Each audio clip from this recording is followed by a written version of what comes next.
दोस्तों आज इस वीडियो में बात होगी कल्लू भाई वर्सेस बुढ़ऊ भाई की। आप सभी ने देखा कि कल्लू भाई के साथ आईफा में क्या हुआ।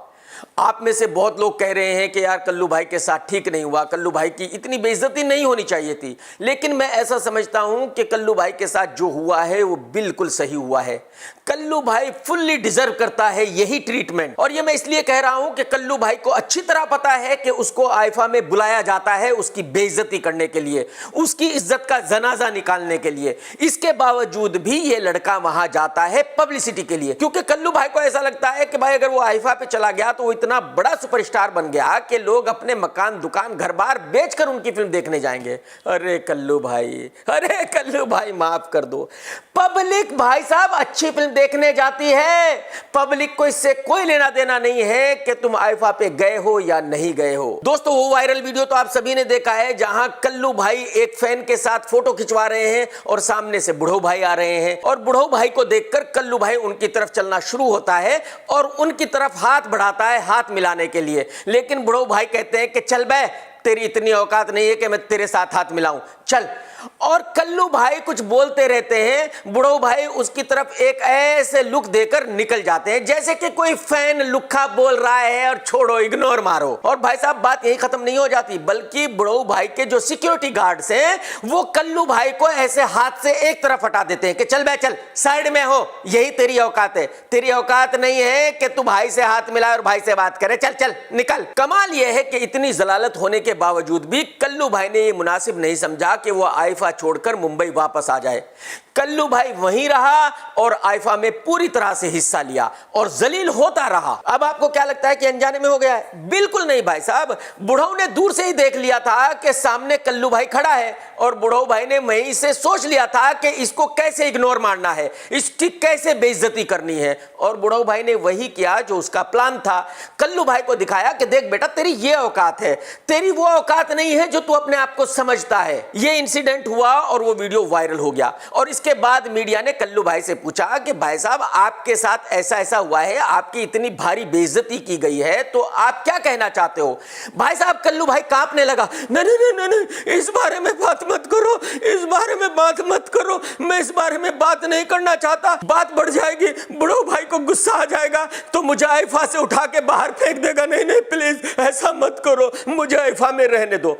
आप अंदाजा लगाइए कि वो लड़का भाई साहब कांप रहा था, उसकी औकात नहीं थी कि दो अल्फाज इस बारे में बोल सके कि उसके साथ गलत हुआ है। आप अंदाजा लगाइए कि वो बॉलीवुड में रहते हुए भी किस कदर डरता है अपने कैरियर को लेकर। कल्लू भाई को यह लग रहा होगा कि अगर उसने एक अल्फाज भी बोला तो उसको आगे कोई फिल्म नहीं मिलेगी, उसको बॉलीवुड से निकाल दिया जाएगा, क्योंकि कल्लू भाई ऐसा समझता है कि भाई बुढ़ऊ भाई ही बॉलीवुड के मालिक हैं।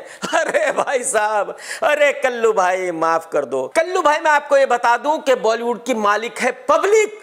पब्लिक डिसाइड करेगी कि बॉलीवुड में कौन रहेगा और कौन नहीं रहेगा। पब्लिक डिसाइड करेगी कि किसकी फिल्म हिट होगी और किसकी फिल्म फ्लॉप होगी।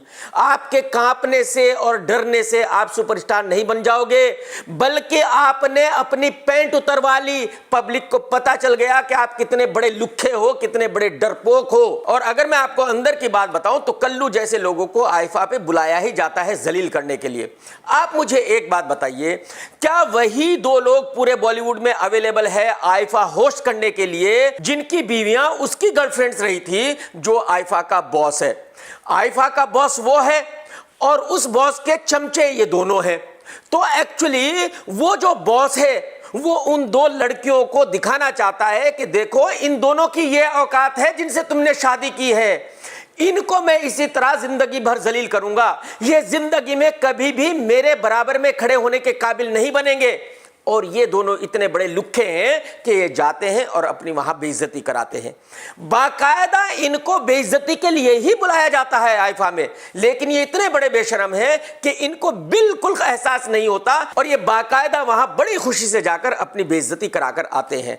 अरे भाई साहब, अपनी इज्जत का ख्याल ना करो, अपनी घरवालियों की इज्जत का ख्याल तो करो यार, थोड़ी तो शर्म करो भाई साहब। पब्लिसिटी के लिए बेइज्जत होना जरूरी है? थोड़े से पैसों के लिए बेइज्जत होना जरूरी है? मत करो ऐसा। कसम से दिल पे हाथ रख के कह रहा हूं, आप लोगों को इस तरह से जलील होते हुए देखकर बहुत दुख होता है। मत करो यार ऐसा। इसी आईफा में दूसरा ब्लंडर किया है ऋतिक रोशन ने। ऋतिक रोशन आईफा अटेंड करने के लिए गया इस शर्त पर कि उसको बेस्ट एक्टर का अवार्ड दिया जाएगा बहुत बड़ी super duper disaster film Vikram Vedha के लिए। हो सकता है आप में से बहुत लोग ये कहें कि नहीं नहीं भाई, ऋतिक इसलिए नहीं गया होगा कि उसको अवार्ड दिया जाएगा, ऋतिक तो बस ऐसे ही गया होगा। नहीं भाई साहब, ये जो अवार्ड फंक्शन है ये पूरी तरह बिजनेस है। अजय देवगन की बात सुन लीजिए आप, उसने बाकायदा ऑन कैमरा कहा है कि भाई वो इन फंक्शंस में इसीलिए नहीं जाता कि पूरी तरह फिक्स है, पूरी तरह बिजनेस है। अगर अजय देवगन आईफा अटेंड करने जाता तो उसको भोला के लिए बेस्ट एक्टर का अवार्ड मिल जाता, लेकिन अजय कभी जाएगा नहीं। अजय एक इज्जतदार आदमी है, ये बात मैं मानता हूं। अजय कभी भी अपनी इज्जत के साथ खिलवाड़ नहीं करेगा। ऐसे फंक्शन में अजय अवार्ड के लिए कभी नहीं जाएगा। और जो टाइम पे पहुंच गया उसको अवार्ड दे दिया जाता है। मैं वैसे अवार्ड्स में नहीं जाता। आपको पता है कि आमिर तो इन अवार्ड फंक्शंस में जाता ही नहीं है। अक्षय कुमार ऑन कैमरा कह चुका है कि भाई साहब मुझे तो अवार्ड नहीं चाहिए, अगर किसी को मुझे अपने फंक्शन में बुलाना है तो मुझे पैसे दे दो, मैं आ जाऊंगा। लेकिन वो कहते हैं कि नहीं सर, हम आपको अवार्ड देंगे, आप आ जाओ, इसलिए मैं नहीं जाता। कंगना रनावत भी इस बारे में बात कर चुकी है कि ये अवार्ड फंक्शंस किस तरह से फिक्स होते हैं। आप मुझे बताइए, इस आईफा अवार्ड में कौन गया? सिवाय एक बुढ़ऊ के कोई और बड़ा स्टार गया? अक्षय नहीं गया, अजय नहीं गया, शाहरुख खान नहीं गया, आमिर नहीं गया, बताइए कौन गया? जॉन अब्राहम नहीं गया। सिर्फ वो लोग गए जिनको अवार्ड मिला या जिनको पैसे मिले। तो ऋतिक इस आईफा अवार्ड को अटेंड करने सिर्फ इसलिए गया था कि उसको बेस्ट एक्टर का अवार्ड दिया जाएगा विक्रम वेधा के लिए। लेकिन ऋतिक भाई साहब, विक्रम वेधा तो इतनी घटिया फिल्म थी, इतनी बड़ी सुपर डुपर डिजास्टर फिल्म थी कि उसके लिए अवार्ड लेना भी अपने आप में एक बेइज्जती है। तो क्या आपको इस बेस्ट एक्टर अवार्ड मिलने के बाद आप सुपरस्टार बन गए? मेरे ख्याल में आपने अपनी इज्जत का जनाजा निकाल लिया। आपको शर्म आनी चाहिए इतनी घटिया फिल्म के लिए बेस्ट एक्टर का अवार्ड लेने से पहले। मैं गारंटी के साथ कह सकता हूं, अगर आईफा वाले यही ऑफर रणबीर कपूर को देंगे कि भाई साहब आप आईफा में आ जाइए, हम आपको तू झूठी मैं मक्कार के लिए बेस्ट एक्टर का अवार्ड देंगे, तो वो लड़का ये कहेगा भाई साहब मुझे आपका अवार्ड नहीं चाहिए, मुझे आपका घटिया आईफा अटेंड नहीं करना है जिसका बॉस बुढ़ऊ है। क्योंकि उस लड़के को झूठी पब्लिसिटी नहीं चाहिए, उस लड़के को झूठा अवार्ड नहीं चाहिए, उस लड़के को अपनी इज्जत प्यारी है, डिग्निटी वाला लड़का है। लेकिन ऋतिक रोशन ने अपनी इज्जत का पूरी तरह पाव भाजी बना दिया है इस अवार्ड को लेकर। मेरे ख्याल में ऋतिक को ऐसा नहीं करना चाहिए था। लेकिन ऋतिक भाई आपने एक बहुत बढ़िया काम किया है, बहुत बढ़िया विग पहनी है आईफा में। भाई साहब टकला पूरी तरह छुपा हुआ है, किसी को पता नहीं चल रहा कि आप टकले हो। मजा आ गया भाई साहब। नेक्स्ट टाइम ऐसा मत करना ऋतिक भाई, अच्छा नहीं लगता भाई साहब। दोस्तों आप भी कमेंट करके जरूर बताना कि जो मैंने वीडियो में कहा वो सही कहा या गलत कहा। टेक केयर दोस्तों, जय हिंद, वंदे मातरम, सत्यमेव जयते।